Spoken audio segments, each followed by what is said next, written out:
So here we are, middle of the English Channel. We're right on the edge of British and French territorial waters. It's a pretty calm day. Already there have been 3 migrant boats spotted.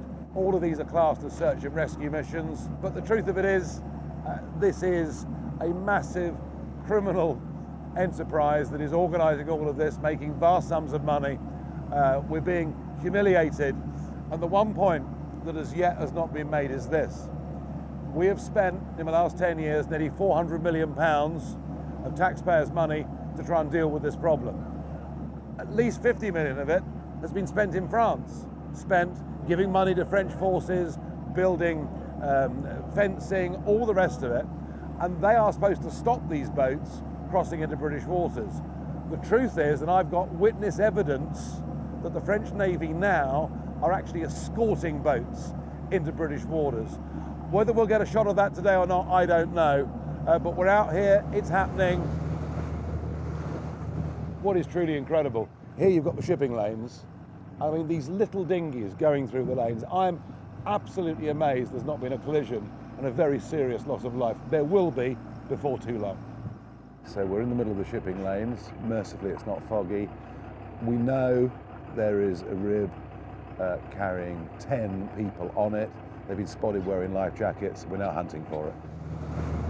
So we've seen it, we've seen the rib, we've had sight of it in the distance. We're now trying to hunt it down. It's much more difficult in the sea to find something than you can imagine. Not just us, border force have left over, they're on their way out. A spotter plane's in the air as well. So, I mean, you can see the sheer resources that the British state is having to put in to police this. I have no idea what it's costing, but it's a lot. So we've relocated the rib. We can now see it out the front. It's about a mile away. We're closing pretty fast. We are in British waters.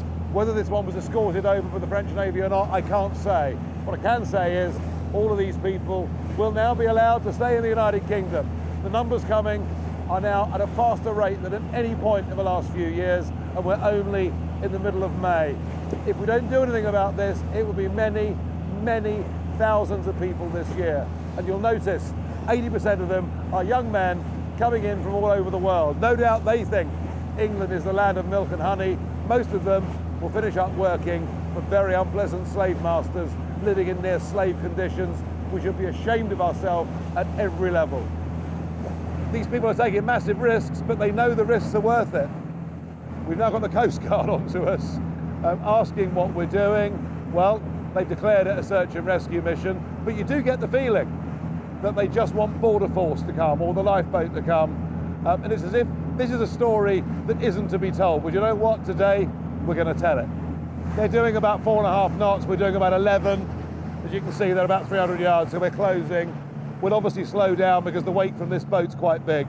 You can see the boat's absolutely packed, all being charged a minimum of €5,000 each for the criminal gangs to make this crossing. But imagine this if it puffed up. Imagine this if the sea was choppy. It's just extraordinary. We could put them under tow, but there's no point because we know that Border Force Speedwell is the vessel is on its way from Dover, so we will just kind of keep guard here. We're having 1 or 2 language problems here. We're telling them a lifeboat's coming, but we're going to stay with them anyway.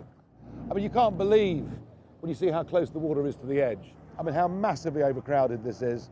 You do get the feeling, no wonder they're wet and cold when they arrive, you do get the feeling that the criminal gangs over in Calais couldn't really give a damn about these people.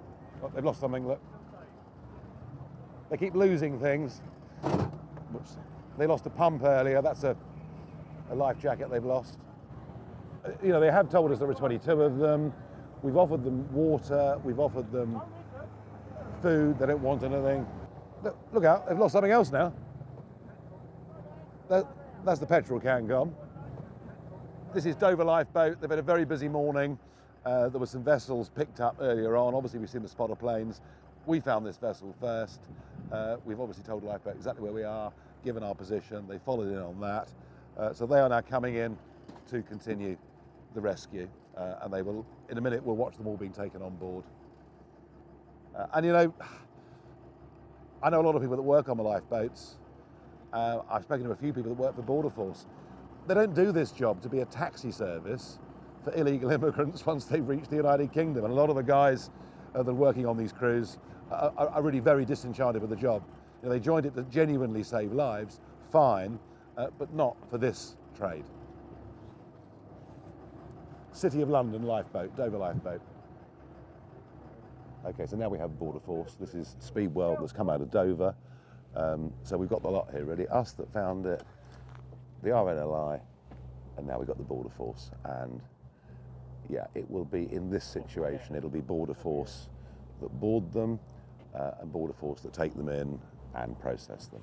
I came out here today not knowing whether we would find a boat, let alone be or see a boat, let alone be the first vessel to actually come across one.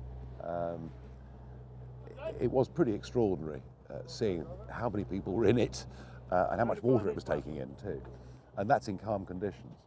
I do want the wider public to understand what's going on here. I want them to get into their heads the scale of what is going on, the criminality that's involved, not just on the other side, but for many when they get to the United Kingdom and finish up working, whether it's in car washes or whatever it is, but effectively becoming modern day slave labour to pay off the cost that they've paid to come. And you might as well have a big sign on the White Cliffs of Dover over there that says anyone that comes to Britain illegally can stay. Australia faced this a few years ago. They dealt with it. They said anyone that comes with this route won't be allowed to stay. That is what we have to do as well. We are being taken for a ride by everybody, including the French Navy, who are allowing these vessels to come into British territorial waters despite the money we've given them to prevent it. Just to make it even more fun, we've had an engine problem. So we're hoping that we don't need to be towed in with the RNLI, but I think they fixed it.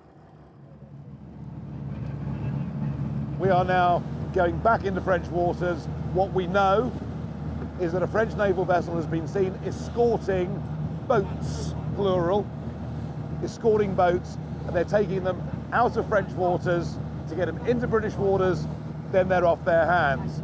This is the other thing I wanted to film and see today, but we've already had the French Navy on the radio telling us, steer clear, it's a search and rescue operation. 2 boats.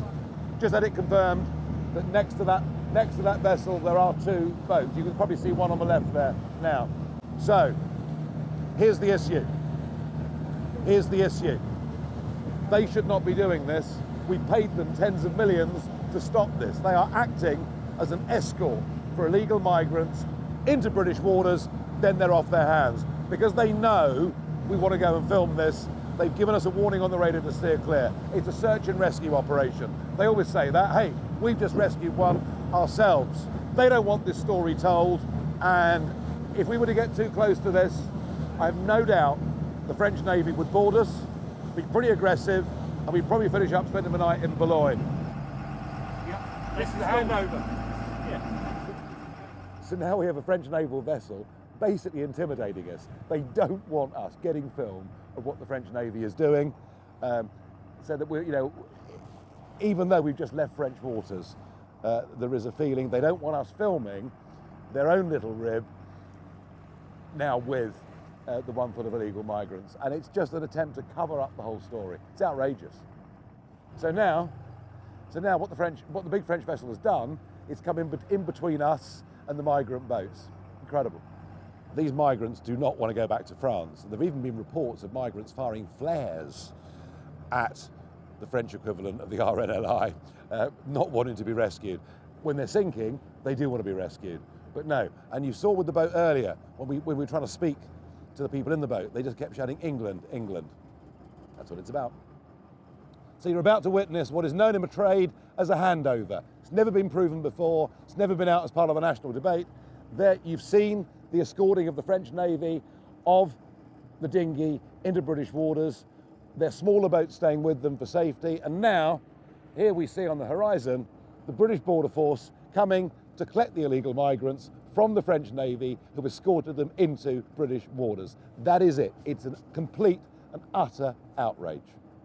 We have just been told by UK Coast Guard that they will commandeer this vessel if we film the handover between the French Navy and the British Border Force. So it's not just the French threatening us, it's now, you know, somebody here I'm out with, they're threatening him with his living if we tell the truth about this story. This has got to be out there. Home Secretary, you've got to act. So the big French naval vessel now has gone. They've done their job. They've escorted that little dinghy on the left there into British waters.